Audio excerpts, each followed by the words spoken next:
I just can't get enough. You don't want to see what he was doing in the background. It was alarming. Quite alarming for an older gentleman to be doing. What is going on, everyone? Welcome back into another night of Quacking Off Live. I have got to stop doing this. This is 5 nights in a row of streaming.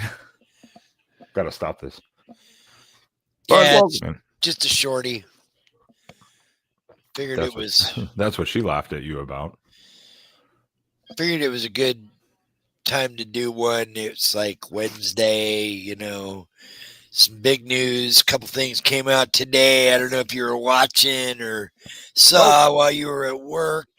We did say if anything happened, we would be going live for reacting to it. Of course, I got shit to do, so you know we're coming at you as best in our time that we can.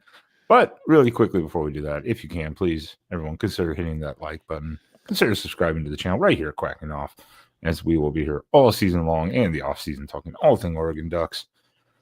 But thinking about that, Spaz, as we're talking about this, you did want to talk about one thing first before we get into our little news update here, because you were so excited about it. And yeah, I mean, I was too. So let it loose, Spaz. You were waiting for Ducks versus them. Yeah, we were waiting an extra day. People were going crazy online, and this morning at about 7:30 my time, because I'm in the local area, they made an announcement on Twitter that Us versus Them was going to be released at 9:29. They were going to have a world premiere of Penn State, Us versus Them. And I apologize. I put 1,000 cuts. I believe the title is 1,000 cuts. But what same damn thing. Same damn thing. Yeah, 1,000 cuts. Yeah, same thing. I did find it interesting to know what Dan Lanning was yelling on the field when he was doing his throat slash.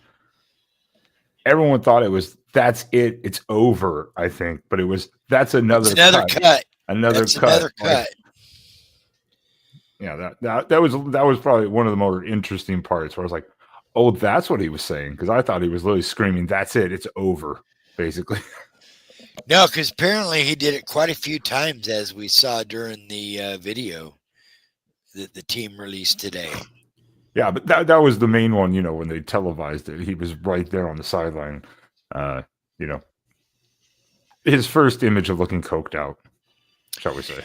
Yeah, and they're going to, you know, I say the next one, as I know they're paying attention, and I know they probably saw all the rhetoric online. The next one they should make is him doing that interview at the end of the night after the victory and say, and that's another cut.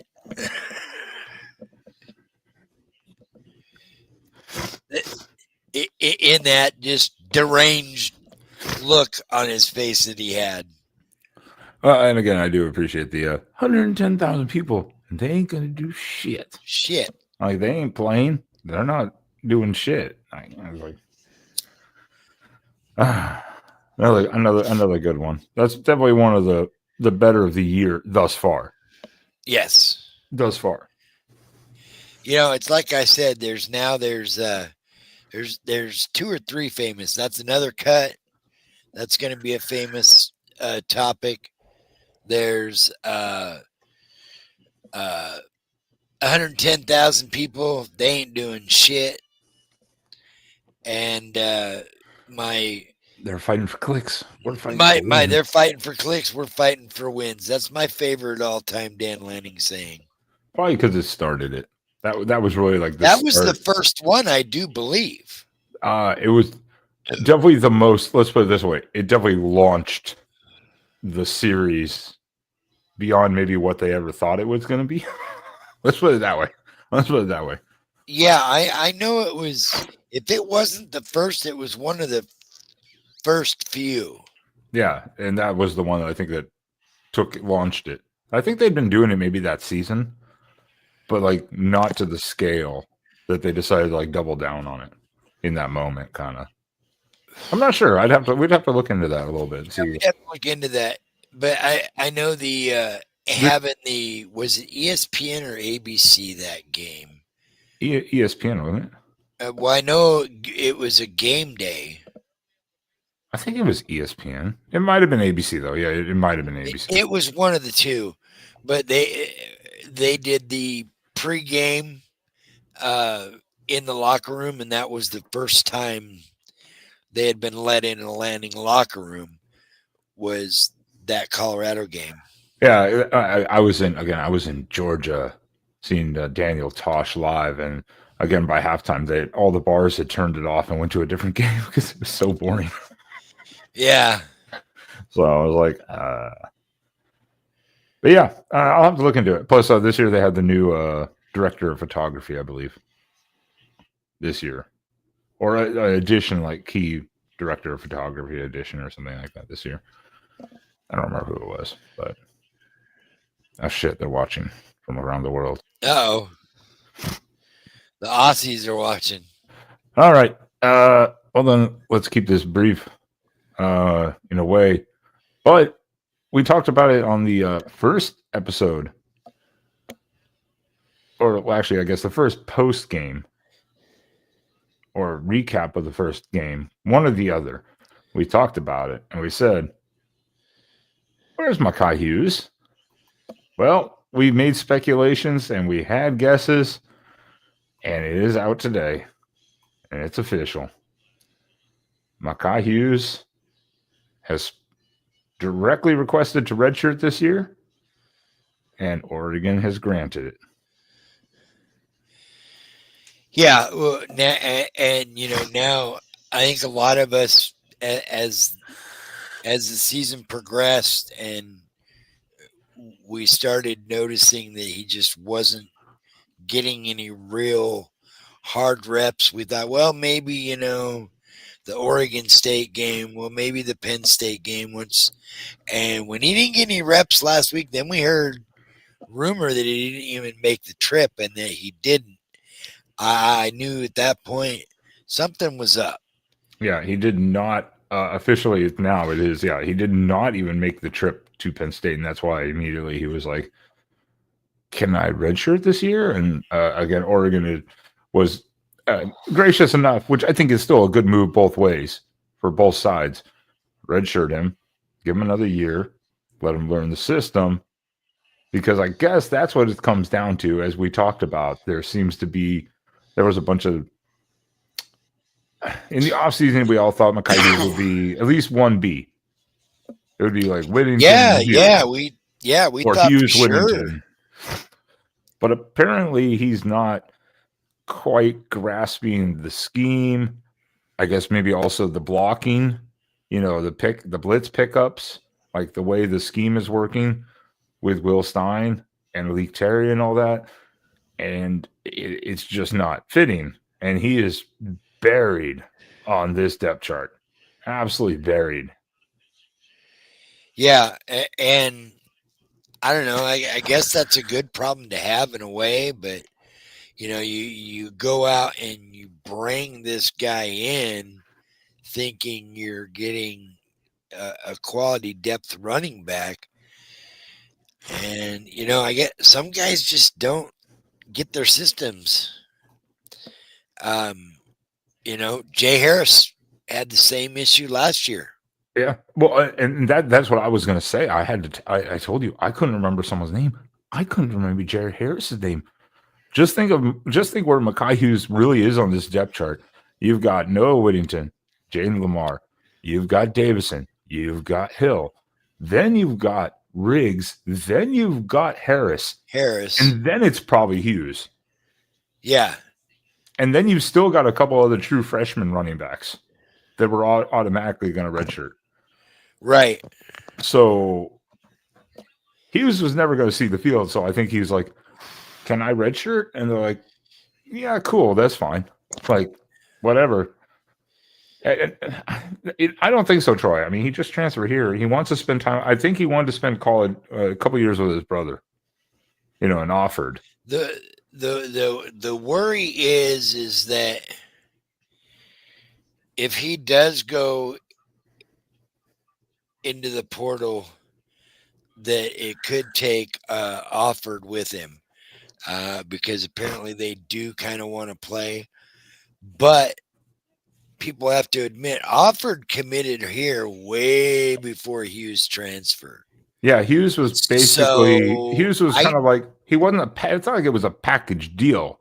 It was kind of like wherever Offord went, that's where Hughes was willing to go if they wanted him, whether it be like Ohio State or Oregon. Something hasn't clicked between Tulane and Oregon. Obviously, different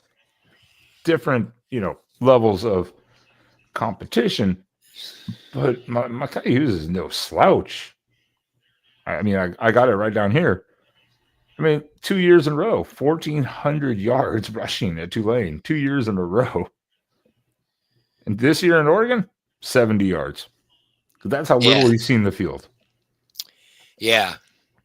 And a tough break for the kid, but,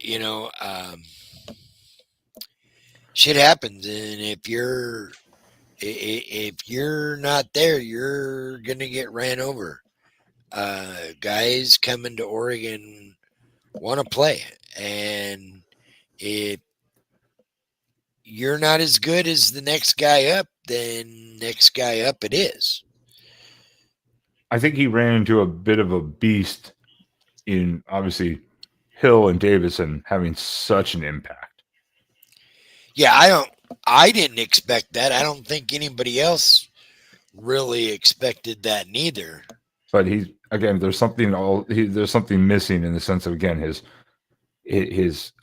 just his vision somehow in the scheme, again, blitz pickup, stuff like that, like his blocking downfield, stuff like that. There's some aspects of his game that's missing in this specific offense compared to Tulane. And if you go back, the most iconic piece of the end of that us versus them this week was towards the end was De'Aaron Hill walking off the field, and here comes KB Deuce, and him and KB Deuce just looking at each other, and it's like, as a lot of people pointed out on social media today, do you think KB sees himself in De'Aaron?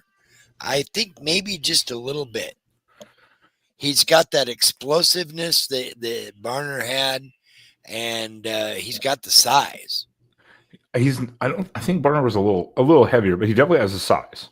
I mean, De'Aaron Hill right now, at least listed, it's like 5'11", 205. I think Barner was about 215, 220. Yeah, I think so. I think he was a little heavier in the bottom half, so to say, in the legs. He was much more he was kind of a power back, kind of like Davison. Davison's 6 foot 236. That's what they have him listed as, anyways. Like, yeah, that's a power back, a power back basically. And the block that Davison had on one of the rushing Penn State guys on that touchdown by Hill was just pancaked the guy, pancaked him. Yeah, Davison. I think that's what Hughes is missing too. Is, like I said, blocking, not just blitz pickup. I think he's missing that downfield block, because Davison had a couple great downhill blocks for Hill to break through, like on the sideline where he got about 23 yards, and Davison just kind of clipped one of the corners to like get him off of him. And I was like, I think that's what Hughes is missing, is just that extra little bit that you have to have in this offense at times. And so here we are. Now we know what happened to Makhi Hughes. I guess that video can be deleted. The question has been answered. It's not going anywhere. Get out of here. I'm not deleting nothing. But yeah. Oh, we got some other news too. Not related to that game though. Oh.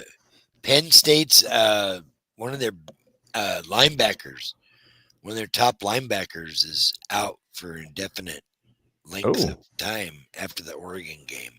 Oh, I didn't hear about that. I just broke in the last hour. Oh, okay. Well, that's definitely why I was not exactly searching information updates on things in the last hour. So that's exactly why I missed it. Tough break for Penn State because one of their key linebackers, he's going to be out for the foreseeable future. Yikes. That's rough. That's not a great way to end your season either, on like a losing note. Yeah, not good. Let's see what's his name. Let me see. I'm sure if I just pull Penn State here, because yeah, again, I wasn't tuned into news updates in the last 20 minutes. Oh, Rojas. Yeah. Yeah, with long-term injury. Oh, that's unfortunate. Yeah. That's unfortunate. So, yeah. Well, I guess does the redshirt technically trim the roster size down? I don't think so because he's still a scholarship. He's still scholarship. He's still can go to school. It's just a matter of it's just one less guy you have. Obviously, he wasn't traveling, so he's probably not going to get much playing time anyways. So it's really not taking anything away. It's not like somebody that's been playing that gets injured. Yeah. Well, it'll still be a nice scout team addition. Yeah, absolutely. I mean, he's so talented. It's just there were things that weren't clicking with the ones and twos in that way. So, and you know what? Maybe he sits the rest of the year and does what Dante did, as others were pointing out earlier as well. Maybe he takes that year and next year he comes back and has a breakout year. Well, yeah, because Whittington will be gone next year. Yep, Whittington will be gone. So Lamar should probably, unless something happens crazy this year, statistic wise, he's back next year. Yeah. And obviously Hill and Davidson will be back. Obviously, you're going to have Hill, Davidson probably 1-2 next year. Lamar's probably going to be 3, and then it'll be between Riggs, Hughes, and Harris. For the 4 spot. Yeah, which I'm still not sold that. I'm pretty sure one of those 2 would probably transfer. Yeah, and would I be surprised if Hughes transfers? No, because he would fit good in a program like Tulane. He could probably I say a program like them because he can go to a place like that and probably start and probably get regular reps. Well, that's why we thought he'd come in and just immediately be like 1A, 1B with Whittington, but that is just not how it went. No, just not. All right, then. Yeah, so I mean, that pretty much covers, the news today, unless you got anything else. I don't. You even had the Rojas thing from Penn State. I didn't get to see that because it was so recent. So, but yeah, we just wanted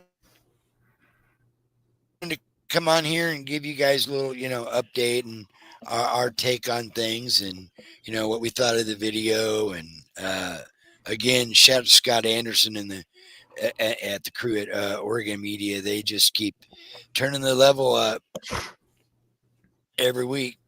It just keeps getting more and more. That's right. Question now is, like it was put out on X earlier, is there a loss, even on this schedule from here out?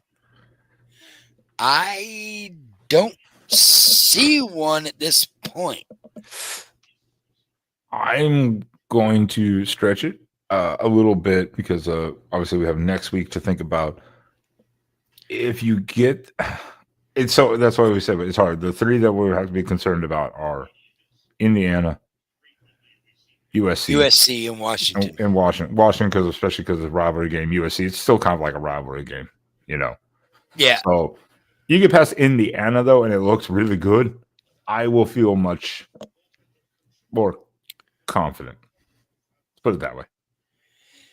Is Indiana? Here's the question for everybody to think about for the next week, and then you can give us your thoughts next Tuesday when we hopefully have Hoosiers, if they ever get back to us, on our show, Locked On Hoosiers. Well, I was going to tell you don't say anything because we haven't heard back from them. So yeah, stop promising things when we don't hear from people. Like I said, if we hear back from. Also, I have another guest idea. I was going to bring up to you beforehand, but you were late, so then I forgot. But I remember now. Oh, I have another Indiana gentleman that I. Your gentleman's a whore. Oh, is he? I don't know. Are you talking? Nah, Troy's on to who I was going to nominate.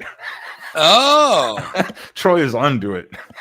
I just had that random thought earlier while I was cooking. I was like, "We're stupid." Is that Jeffrey? Is he really? Yes. Oh wow. Okay. I'll be damned. Well, there we go. There we go. So we'll have someone. Hopefully. Let's get Jeffrey in here. Yeah, there we go. He could tell us if he's turned 21 yet. But fuck, where was I going? I don't know. I was gonna say this is the thought for everybody and Troy and all to think about for next week. Will Indiana turn out to be Colorado 2022?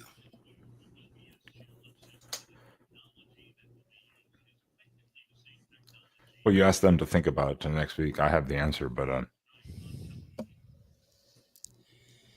So yeah, I mean that's do your homework, folks. Check it out. And who's the better quarterback, Dante or Mendoza? I mean, Mendoza was okay at Cal, but wasn't the greatest. But boy, he's came in to Indiana and has just turned into the juggernaut at Indiana. Is it a pipe dream? Is it a smoke screen? Is Indiana that good? Last year, when they went to those big games, they fell off. So this is their first big test under Cignetti since the Ohio State game last year. Can Cignetti get them up for this challenge? Or will they fall to the wayside like Illinois did against them a few weeks back? I was going to say, no. They had a big game in Indiana or in Notre Dame. And then that was still a big game against Indiana. Indiana was number 9 in the country. When Notre Dame beat them? No. Indiana played Notre Dame, and Notre Dame beat the shit out of them. Indiana scored like 13 points late. You said since Ohio State. Indiana got the shit down against Notre Dame. Against Notre Dame. I'm saying then Indiana that was in the played, playoffs. But I'm saying Indiana played Illinois this season, and Illinois was number 9. And Indiana put up 63 on them without even breaking a sweat. Yeah. So that was a big game too, though. So I was like, they've played in a couple of the big games. I mean, since Ohio State. And Indiana's credit, I'm sorry, against Ohio State even. Indiana's defense did what they could, because the offense sucked. And we gotta listen to Gary Danielson again. God help me. God, kill me. All right. Well, I'm sending Spaz on a mission to get Jeffrey, the Hoosier boy. Okay. I'll Discord him. Oh, okay. I was about to say that, or just hit up Jackson and be like, "Hey." He knows I get old Jeffrey. Tell Jeffrey to contact my people. There we go. His people will contact your people, and nothing will ever happen. All right. Cool. All right. Well, everyone, thank you for the little join here. A little extra content there at the end, too. But make sure check back in, obviously, in case we have other lives. And make sure we have a few. No, we don't. We don't have people. Make sure to join in Saturday night for the After Dark show. So we do a little roundabout about the weekend of college football and all the top games and any further information that we have. And, of course, next Tuesday, right, Spaz? That's correct. It's Indiana week. It's Hoosier Hate Week. Revenge for 1994. Was it 94? I think that's what I saw earlier. Oh, okay. I've been saying no, 91. 2004. 2004 was the last time it was here at Autzen. Oh, wow. I was way off then. I don't feel bad. You said 94 at first, so I don't feel bad. But I said I don't feel so bad. That is right, Glenn Hannah. We are basking in the glory of Penn State week. Still. Yes. Yes, we are, Glenn. All right, everyone. Join us Saturday night for the After Dark show. And other than some other news outside of Saturday night, I guess we will see everyone next Tuesday. That's right. Outside of that, Spaz, we didn't do it the other night. It's always a good time, no matter what time of the year, right?